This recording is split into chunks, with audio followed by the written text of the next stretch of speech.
Okay, so you want to build real wealth, right? Not just a quick buck, but like real financial freedom, the kind that gives you choices and peace of mind. Right. Well, we took a deep dive into the next Millionaire Next Door for UF. And this book is packed with insights from decades of research on, you guessed it, millionaires. Yeah. Get ready for some surprises, because what we think we know about wealth might be totally wrong. You know, it's fascinating how much our ideas about wealth are shaped by like media portrayals, Right. flashy cars, mansions. It's all about income, but that's just a small piece of the puzzle. Right. This book dives into the timeless strategies that truly build wealth. And it turns out a lot of it comes down to mindset and habits. Absolutely. And the book starts by debunking some common myths. Right. The first one, and it's a biggie, is that you need a huge inheritance or a lottery win to become wealthy. Right. That's the rags to riches story we often see. Right. But the data tells a different story. The book found that 80% of millionaires are self-made, both back in 1996 and even in 2016. They built their fortunes over time, not overnight. That's encouraging. It means wealth is attainable for most of us, Yeah. not just the lucky few. But here's another myth that trips people up. The idea that a high income automatically equals wealth. Ah, yes, the higher earner, high spender trap. Oh, yeah? The book explains this by contrasting income statement affluent with balance sheet affluent. Someone who is income statement affluent might have a big salary, Right. but spends most of it, Yeah. leaving little net worth. Right. On the other hand, someone who is balance sheet affluent focuses on building assets and reducing liabilities, regardless of their income level. So it's not just about how much you earn, but how you manage your money. Yeah. It's about understanding the difference between looking wealthy and actually being wealthy. Exactly. And speaking of appearances, that brings us to another myth. Judging someone's wealth by their possessions. This is where the Millionaire Next Door concept really comes into play. Right. You know, that person driving a 10-year-old car and living in a modest home, they could be sitting on a 7-figure nest egg. I've definitely been guilty of making assumptions based on outward appearances. Yeah. But it's eye-opening to realize that many millionaires prioritize financial security over flashy displays of wealth. It's a complete paradigm shift. Right. They understand that building wealth is a marathon, not a sprint. Yeah. And they're willing to delay gratification to achieve their long-term goals. So if these myths are busted, Right. what are the real keys to building wealth? Yeah. The book dives into some enduring principles that have stood the test of time, right? Oh, absolutely. And the most fundamental one, perhaps unsurprisingly, is living below your means. Okay. This doesn't mean depriving yourself. Right. It's about being mindful of your spending and aligning it with your values and goals. Okay. Think of it like this. If you can consistently save and invest a significant portion of your income, you're well on your way to building wealth. It's that simple, huh? Yeah. It's not about finding some secret investment strategy, No. but about mastering the basic principle of spending less than you earn. Precisely. And it's closely tied to developing what the book calls a good enough mindset. Okay. We're constantly bombarded with messages telling us to upgrade our phones, our cars, our homes. Yeah, constantly. But millionaires tend to resist that urge. They find contentment in quality items that serve their needs, rather than chasing status symbols. The book gives the example of one millionaire who drove a reliable used car for years, even after he could easily afford a luxury vehicle. That's an interesting contrast to the image we often have of millionaires. Yeah, It's about breaking free from the cycle of constantly wanting more and appreciating what you already have. exactly. And this brings us to another key principle, Okay. embracing frugality. Yeah. Now, this doesn't mean being a miser. It's about respecting money and using it wisely. The book found that a whopping 70% of millionaires said their parents were very frugal. Wow. Think about that. Yeah. Growing up in a household where money was valued and managed carefully instilled in them a mindset that carried over into adulthood. Wow, that makes you realize how powerful early influences can be. Right. Like if you grew up in a household where money was constantly a source of stress, Yeah, that could shape your financial habits for years to come. absolutely. The book delves into the impact of upbringing, and it suggests that children who are exposed to open conversations about money, budgeting, and saving are more likely to become what they call prodigious accumulators of wealth. Prodigious accumulators of wealth. That sounds impressive. Yeah. What exactly does that mean? It means they have a knack for turning their income into net worth.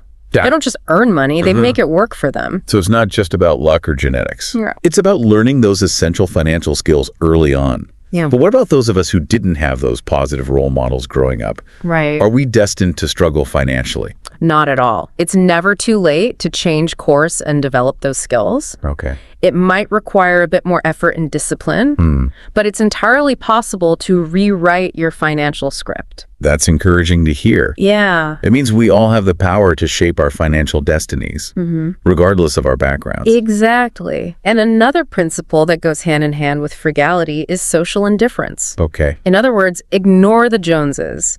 Don't let your neighbor's spending habits dictate your own. Right. Focus on your own goals and values, not on keeping up with the latest trends. It's so easy to get caught in that comparison game, especially in the age of social media. Oh, yeah. But it sounds like millionaires are masters at tuning out the noise and focusing on what truly matters to them. Precisely. They understand that true wealth isn't about material possessions. It's about financial security and freedom. Right. And that brings us to another crucial strategy: investing wisely. Okay. Millionaires tend to be long-term investors. Right. They don't chase get-rich-quick schemes or try to time the market. Instead, they do their research, diversify their portfolios, and often seek professional advice when needed.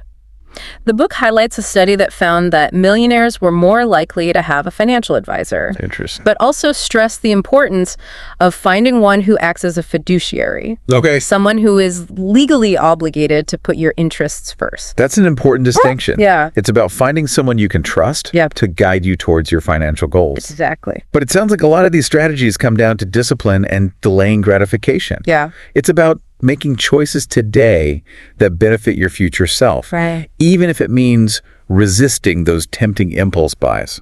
That's a great way to summarize it. Yeah. It's about playing the long game, understanding that building wealth is a marathon, not a sprint. And speaking of long-term thinking, the book emphasizes the importance of choosing the right career. Okay. This isn't just about earning a high income. Right. It's about finding work that you enjoy and that allows you to use your strengths. So it's not just about chasing the biggest paycheck, but finding a career that aligns with your passions and values. Yeah. It makes sense because if you're excited about your work, you're more likely to be successful and motivated, even if the starting salary isn't huge. Exactly. And sometimes that might mean exploring alternative paths like freelancing or entrepreneurship. The book profiles individuals who have created multiple income streams, turning their passions and expertise into profitable ventures. Right. They talk about building a go-to-hell fund, which Okay. is essentially a financial safety net that gives them the freedom to walk away from a job they dislike or pursue their own ventures without fear of financial ruin. A go-to-hell fund. I love that term. Yeah. It's about taking control and giving yourself options, which ultimately is what financial independence is all about. Absolutely. It's about having the financial security to make choices that align with your values and priorities. Right. Whether that's retiring early, starting a business, or simply having the peace of mind knowing you're prepared for whatever life throws your way. This is already so insightful. We're going to continue our deep dive in the next segment. Okay. But before we do, I'm curious to hear what stood out to you most from this first part. What's one key takeaway that our listeners should really pay attention to? You know, for me, it's the realization that building wealth is less about luck or circumstance and more about making intentional choices and developing strong financial habits. It's something that's accessible to anyone, regardless of their income or background. I completely agree. It's about shifting your mindset, Yeah. embracing frugality, Yeah. and focusing on long-term goals. Exactly. And for our listener, the takeaway is clear. You have the power to shape your financial future. You do. It's amazing how these principles hold true even when we look at the role of early experiences in shaping our financial habits. Right. We were just discussing how children raised in households where money was openly discussed tend to become those prodigious accumulators of wealth, as the book calls them. Right. It really highlights how important it is to talk about money with kids and model good financial habits. But what if someone didn't grow up in that kind of environment? Can they still break free from negative financial patterns? Absolutely. The book emphasizes that it's never too late to learn and change. Okay. Even those who didn't have financially savvy role models Right. can develop those skills and rewrite their financial stories. So how can someone start making those changes? What are some concrete steps they can take? The book stresses the importance of creating a budget Okay. and tracking your spending. Right. It might seem basic, but knowing where your money goes Right. is the foundation for making any changes. Mm-hmm. And this goes back to that idea of respecting money, being mindful of how you use it. I think a lot of people avoid budgeting because they associate it with restriction and deprivation. But maybe it's more about gaining control and making conscious choices about where your money goes. Exactly. It's about aligning your spending with your values and priorities. Right. Once you have a clear picture of your finances, you can start setting specific goals Okay. and developing a plan to achieve them. Right. Whether it's paying off debt, saving for a down payment, or investing for retirement, those goals provide focus and motivation. Speaking of goals, we touched on the importance of choosing the right career, Right. not just for earning potential, but also for fulfillment and using your strengths. Could we dig a little deeper into that? Absolutely. Yeah. While a high income can certainly be helpful, the book emphasizes finding work that you genuinely enjoy. Right. And that allows you to leverage your talents. Okay. A fulfilling career can fuel your drive, even if the initial salary isn't huge. And as you grow in that role, the income will often follow. Think of it as aligning your passion with your economic engine. So it's about playing the long game and focusing on building a career that's sustainable and rewarding, both financially and emotionally. What if someone is stuck in a job they hate but feel trapped by their financial obligations? That's where the concept of a go-to-hell fund comes in. The book profiles several individuals who prioritize building this financial safety net. We talked about that term earlier, and I'm still fascinated by it. Yeah. Can you elaborate on what a go-to-hell fund really is and how someone can start building one? It's essentially a substantial emergency fund. Okay. Maybe 6 months to a year's worth of living expenses. Wow. That provides the financial freedom to walk away from a toxic work situation or pursue their passions without the fear of financial ruin. Right. It gives you options and empowers you to take risks. So it's not just about having money saved. Right. It's about the psychological benefit of knowing you have that cushion, that freedom to say no to situations that don't serve you. Exactly. It's about gaining control over your life and your choices. That's incredibly empowering. Yeah. Okay, so we've covered a lot of ground from debunking myths to understanding the power of early experiences and finding fulfilling work. Yeah. Where do we go from here? The book also delves into the importance of making smart decisions about major purchases. Okay. Particularly housing and transportation. Right. These are often the biggest expenses we face, so thoughtful choices here can have a massive impact on overall financial well-being. So you're talking about resisting the urge to buy the biggest house or the fanciest car just because you can technically afford it? Precisely. The book found that millionaires tend to be very intentional about their housing choices. They don't feel the need to live in the most expensive neighborhood or impress others with their address. They prioritize value and long-term financial stability over keeping up with the Joneses.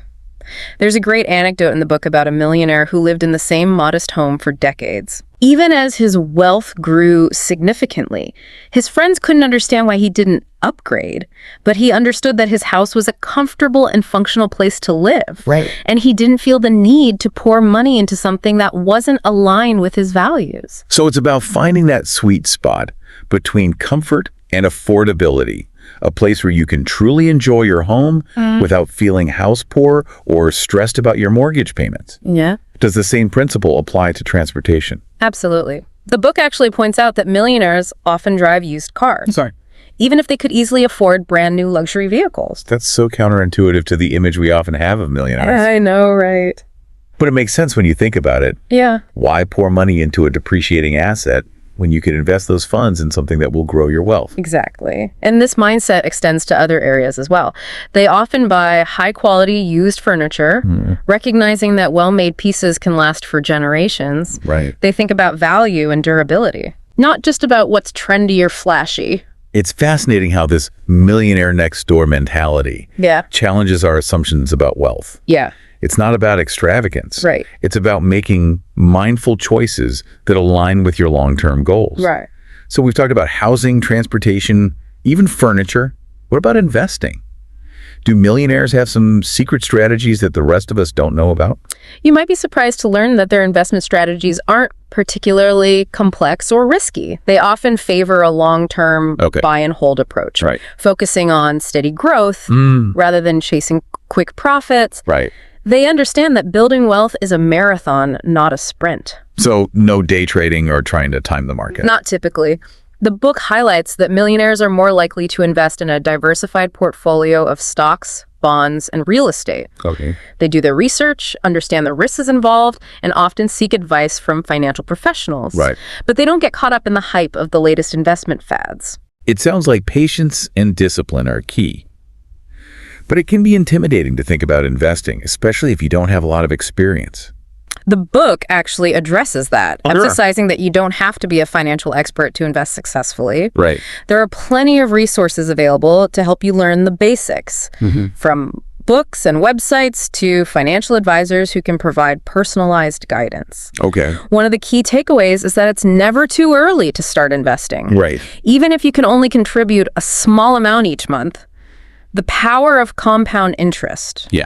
That's money earned on your initial investment, plus any accumulated interest, can work wonders over time. So it's about starting small, being consistent, and letting time work its magic. Exactly. And as your income grows, you can gradually increase your investment contributions. This is all making so much sense. But I have to admit, sometimes it can be hard to stay motivated and focused on those long-term financial goals, especially when there are so many temptations and distractions in our daily lives. That's a great point. The book acknowledges the challenges of staying disciplined in a consumer-driven society. So how do millionaires manage to stay focused and resist those temptations? Do they have some secret mental tricks? One of the strategies the book highlights is the importance of finding your tribe.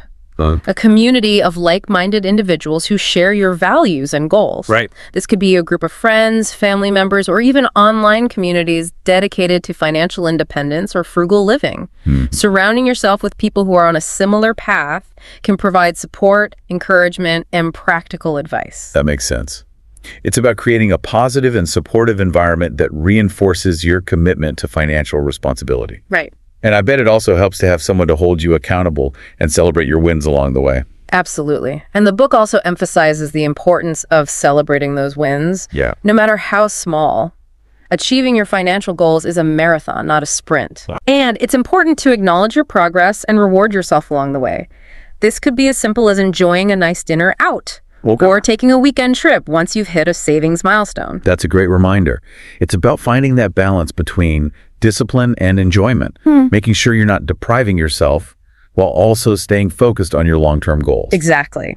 And the book also suggests that it's helpful to remind yourself regularly why you're working towards financial independence. What are your ultimate goals? What do you want your life to look like?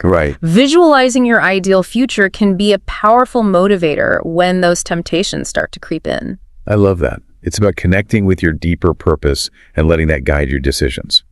So we've covered a lot of ground in this segment, from making smart choices about major purchases to developing a long-term investment strategy and finding a supportive community. What's one key takeaway that you think our listeners should really take to heart? For me, it's the understanding that financial success isn't about luck or circumstance. It's about making intentional choices and developing strong financial habits. It's about being mindful of your spending, investing wisely, and surrounding yourself with people who support your goals. I completely agree. And it's never too late to start.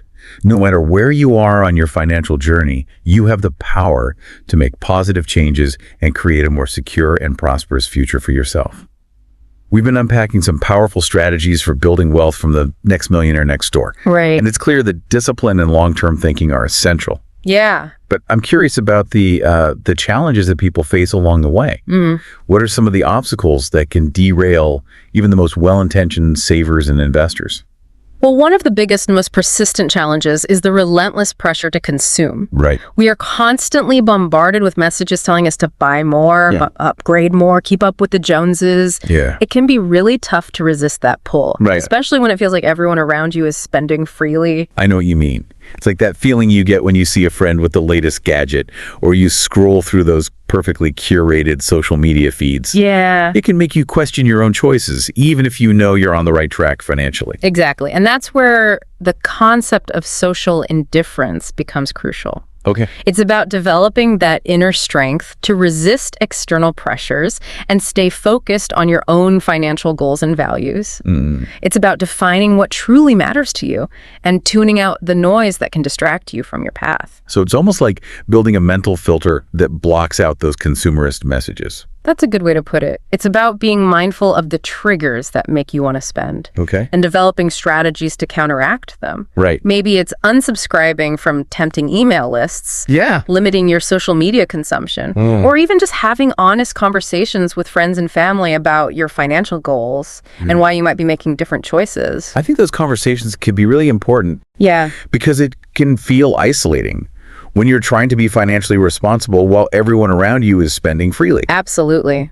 Finding your tribe, people who share your values and can encourage you on your journey, can make a huge difference.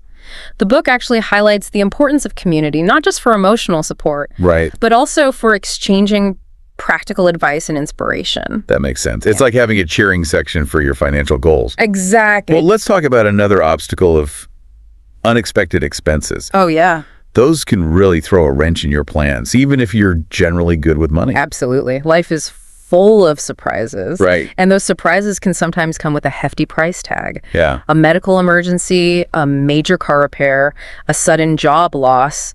These events can quickly drain your savings and derail your progress.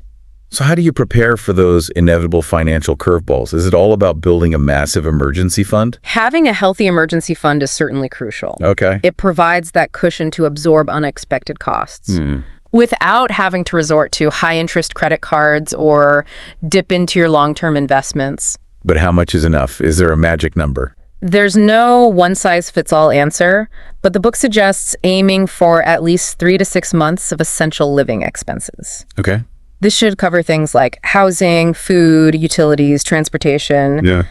Basically, the bare necessities you would need to get by if you lost your primary source of income. That makes sense. It gives you some breathing room to figure things out without panicking. Exactly. And beyond building an emergency fund, Yeah. it's also helpful to develop a plan. Okay. Thinking through different scenarios and how you would respond can help you feel more prepared and less overwhelmed if those events actually occur. So it's like having a financial fire drill. I like that analogy. It's about running through those what-if situations. Right. So you're not caught completely off guard. Yeah. What if you lose your job? What if a family member has a medical emergency? Having a plan can reduce stress and help you make more rational decisions during those challenging times. Okay, so we've talked about the pressure to consume and unexpected expenses. Right. Are there other common obstacles people face? One that's often underestimated is fear.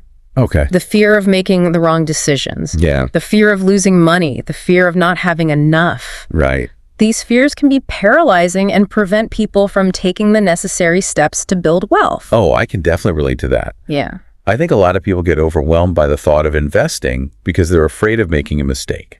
Absolutely. And that's where education is so important. Right. The more you understand about personal finance and investing, the less intimidating it becomes. The book actually encourages people to actively seek out knowledge. Okay. Whether it's through reading books, taking courses, listening to podcasts like this one, or consulting with a financial advisor. So it's about empowering yourself with information so you can make informed decisions and not be ruled by fear or uncertainty. Exactly. And it's also important to remember that everyone makes mistakes at some point. No one is perfect, especially when it comes to managing money. Right. The key is to learn from those mistakes and keep moving forward. That's really reassuring. It takes the pressure off. It should. Building wealth is a journey, not a destination. Yeah. There will be ups and downs, challenges and setbacks. But if you embrace those enduring principles we've been discussing, Right. discipline, frugality, long-term thinking, Yeah. you can navigate those obstacles and create a more secure and prosperous future for yourself and your loved ones. I love that perspective. It's like we've been given a roadmap to financial independence, and while there might be detours and roadblocks along the way, the destination is within reach if we stay focused and committed to the journey. That's a great way to put it. And remember, you don't have to do it alone. Right. There's a whole community of people out there who are on a similar path. Yeah. And they can offer support, encouragement, and practical advice. This has been such an incredible deep dive. It has. I feel like I've learned so much about the habits and mindsets of millionaires, and I'm excited to apply these principles to my own life. That's great. And I hope our listeners are too. Me too. Yeah. And as you continue on your journey, here's something to ponder. If you could design your ideal life, Okay. free from financial constraints, Yeah. what would that look like? What steps could you take today to start moving in that direction? That's a great question. Yeah. So for all of you listening, we encourage you to do the same. Thank you for joining us on this deep dive into the next Millionaire Next Door. Until next time, keep learning, keep growing, and keep building that brighter financial future.